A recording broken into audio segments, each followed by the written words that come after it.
J Squared by Vicky Manalo, Tagalog Novel, Audio, Chapter 21.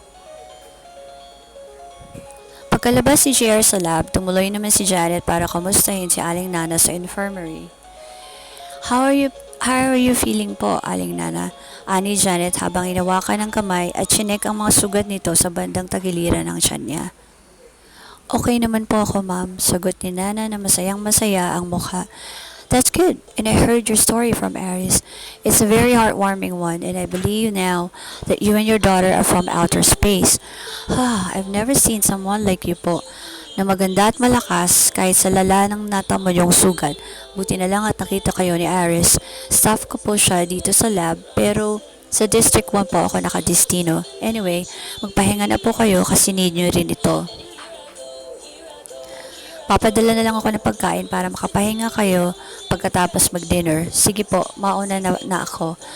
Sabi ni Janet at di pa rin binitawan ni Nana ang kanyang kamay.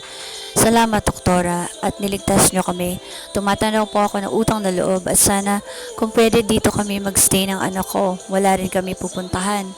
Kaya kung maaari lang naman, tanong ni Nana. Sabi ni Janet at sagot ng babae ay Nana na lang daw ang itawag nito sa kanya. 30 years old lang siya at ang anak ay 5 naman. Okay, Nana, sige, wala namang problema sa akin. Besides, ang mga sugat mo ay may progress na mag-heal in 2 weeks time, so it's a good thing na need naman ng overseer sa lab ngayon. You and your daughter are welcome to stay with us. We have quarters where both of you can sleep and baths that are nice and clean. We also have 24/7 cafeteria, so food won't be an issue. So you can start after you have fully recovered, Nana.